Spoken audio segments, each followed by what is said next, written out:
Hello, this is Sondra Oster Baras bringing you a few words of Bible from the heart of Biblical Israel. This week's Torah portion is Ekev, and I'd like to go to the very end of this portion in chapter 11. We have some of the most beautiful verses, and I just want to read you these two verses that are really among my most favorite in the Bible. Of course, Moses is preparing them to go into the land of Israel, and he's reminding them of the wonderful miracles that they have seen and how important it is for them to obey God's word so that things will go well for them in the land of Israel. And this is what he says: "For the land you are about to enter and possess is not like the land of Egypt, from which you have come. There the grain you sowed had to be watered by your feet like a vegetable garden." Now, it says in my English translation, watered by your labors, but I want to mention that here the Hebrew literally is by your feet. It was watered by your feet, okay? And that's probably a reference to the Nile River, because the Nile River is the source of water in Egypt, and indeed it is a source of water that comes from your feet. The Nile does not depend on rain in Egypt. The Nile River depends on rain all the way south in Lake Victoria, in the middle of Africa. So basically what happens is when the Egyptians, when they would, and this is to this very day, when they water their fields, they have built canals from the Nile, all along the Nile Delta, that then brings the water into the various fields. And so it remains at your feet, okay? That's the image that we have here. "But the land you are about to cross into and possess, a land of hills and valleys, soaks up its water from the rains of heaven. It is a land which the Lord your God looks after, and which the Lord your God always keeps his eye, from year's beginning to year's end." And so here we have an image, a contrary image. On the one hand, we have Egypt, where it's all at your feet. And indeed, if you're looking for water, you're going to look down at your feet. On the other hand, in the land of Israel, the land the water comes from heaven. And then we have here a description of the land, a land that the eyes of God are upon it all the time. And so you have this sense that when you're looking for water in Egypt, you're looking at your feet. When you're looking for water in Israel, you're looking up to the heavens. And when you go up to the heavens and you look up to the heavens, you are going to meet God, who in turn is looking down on you and on your land. It is a beautiful, beautiful image that tells us so much about the direct connection that God has with the land of Israel. And the fact that the nation of Israel will be going in to settle and possess the land of Israel puts them right in the spotlight of God's attention. Okay? And so it's just a beautiful, beautiful image, and I think it reflects so much what so many of us feel when we come to Israel, that there is, someone once said, in Israel, your communication with God is a local call. And I think this really describes that in a beautiful way.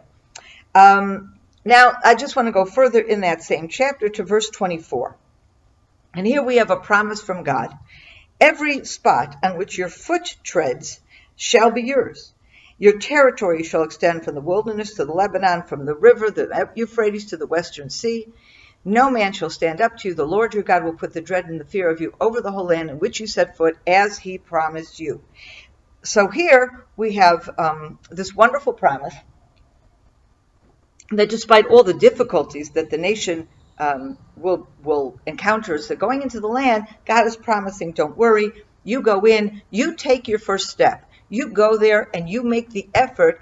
God will in turn make sure that you will succeed in conquering the land, and at the end your borders will extend all the way to the Euphrates, from the Euphrates to the Mediterranean. Now, of course, our borders never really did extend from the Euphrates to the Mediterranean. It stopped somewhere east of the Jordan River, a few kilometers out there into Jordan, but actually a lot of kilometers into Jordan, but never as far as Iraq, which is, of course, where the Euphrates is.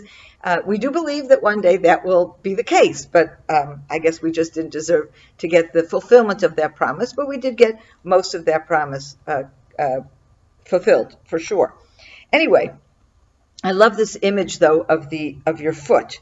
And it's the kaf raglechem. It's actually the sole of your foot. Okay, and you have that wonderful image. And indeed, in Joshua chapter 1, when God gives the initial instruction to Joshua, he just quotes this. It's a very short instruction. It's mostly of encouragement. It's mostly, do what you're supposed to do. I will be with you, kind of thing. But here we'll read Joshua 1, verses 2 and 3. My servant Moses is dead. Prepare to cross the Jordan together with all this people into the land that I am giving to the Israelites.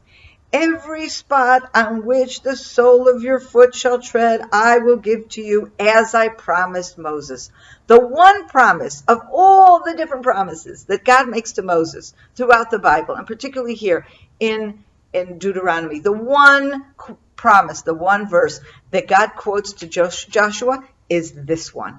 And so it tells you so much of how important this particular verse is. Now, this particular verse also plays a role later on in the book of Deuteronomy in a negative way.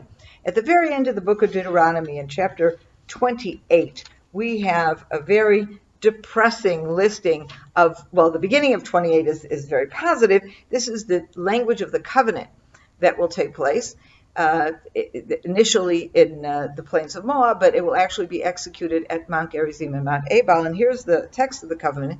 And in chapter 28, we say, if you're good and you listen to God, you'll have all these wonderful things. And if you're bad and you don't listen to God, you'll have all these terrible punishments.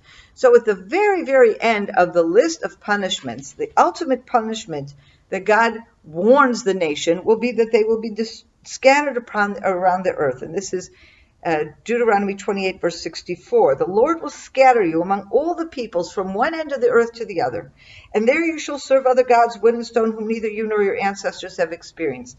Now pay attention to this verse.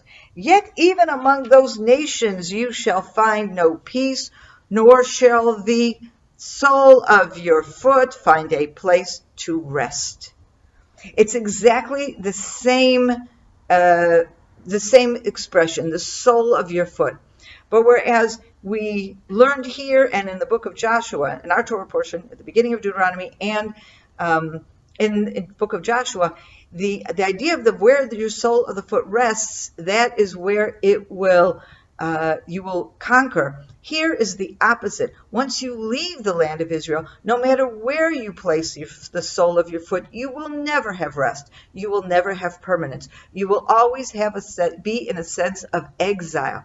And this is an ultimate curse, but in a way you can see it as having been a blessing in disguise, because it is this very sense of exile that will permeate our very existence outside of Israel for almost 2,000 years, that will ensure that the nation of Israel will survive as a people, and that one day we will come back to the land of Israel, because we will never feel truly at rest. We will always inside us have this yearning to go back to the one place where the soles of our feet can feel at home, can be at rest, and where we can truly feel at home. And that is only in the land of Israel. Have a wonderful weekend. Shabbat Shalom. I hope you enjoyed that video, and we'd like to be sure you're getting all of our video content. So just click on the subscribe button below, as well as on the notification bell, and that way you will have easy access to all our material. We look forward to staying in touch with you. God bless you, and have a wonderful day.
I hope you enjoyed that video, and we'd like to be sure you're getting all of our video content. So just click on the subscribe button below as well as on the notification bell, and that way you will have easy access to all our material. We look forward to staying in touch with you. God bless you and have a wonderful day.